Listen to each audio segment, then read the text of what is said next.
Hi, it's Olivia, and I had just recently did a little minor reorganization of my bookshelf, and it became kind of obvious that there's some books that I really don't want anymore. If you feel like there is a book that I shouldn't get rid of, this is also what this video is for. Like, convince me not to get rid of it if you really think it's a mistake to not give one of these books a chance, but at the moment, I don't ever see myself reading them. Okay, these two, I don't know, it's actually kind of questionable because I did read one of these, and that is the Red Queen books. I even have, the sequel is the signed first edition. I don't know where I got it from, probably Barnes & Noble, but they're beautiful books. I just wasn't impressed with this one, and despite, it had a huge cliffhanger at the end, it was this really crazy ending, I don't feel like reading Glass Sword, and it's kind of pointless to have both of them and never read this, and like I said, I wasn't impressed, so is it worth it to continue with this one? This next one, for a very, very, very, very, very long time, I wanted to be, well, I'm not going down that path anymore. I feel sad saying that, but I wanted to be a neurosurgeon for the longest time. I think I wrote a paper in second grade when they asked us, what do you want to be when you grow up? And I said I want to be a brain surgeon because the brain has always been a passion of mine, learning about it. But anyway, Ben Carson, a world-renowned neurosurgeon, and coincidentally I had picked up this book a few days before he announced that he was running for president, which threw me off because I was like, wait a second, isn't he just a neurosurgeon? But we all know how the election turned out. The next book I have is The Maze Runner by James Dashner. My little sister is in love with this guy. Anyway, I think I read a few pages of it a while ago. I just wasn't interested. Some of these are in such great condition too. They're honestly pretty much brand new because I never read them. I wish I kept the receipts or something. I don't know. But this next one is Rebel Belle. I don't know when, I want to say it was earlier on. I want to say this was a book club read with Christine, Jesse, and Kat, but it was one of the earlier ones, and so I was still all excited about it, and I never read it. And next I have Paper Towns by John Green. I have read Looking for Alaska and The Fault in Our Stars. I think those are the only two John Green books that I've read.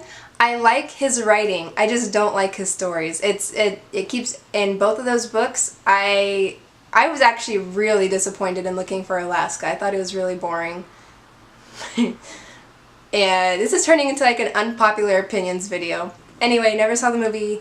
Do I give this one a chance? I kind of gave up after Looking for Alaska. Yeah, I'm quickly realizing this definitely is an unpopular opinions video, because next I have The Martian by Andy Weir. I have seen the movie. I actually didn't finish this book, that's a lie. I skimmed and didn't finish this book because I just didn't care about it at all. And I thought the movie was good.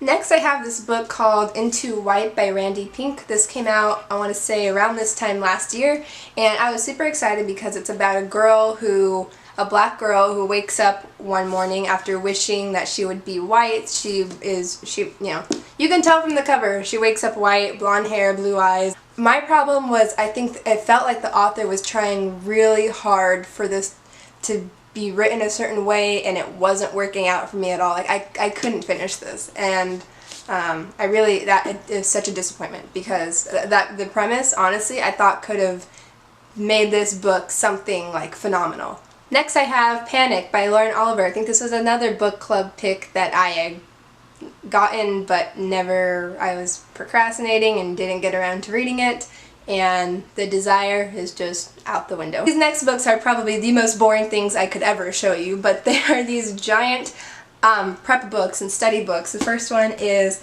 it's heavy on my lap, and there's only 3 of them, but the SAT and PSAT practice test review thingy. I don't need this anymore since I'm not in high school. And these two, I had taken economics in senior year, and my teacher had all these extra econ books, giant study books, and he was just gonna throw them away, actually. He had a trash can. Maybe he planned on recycling, but it hurt my soul to see them go away. And I was like, give them to me. Maybe I'll use them some point.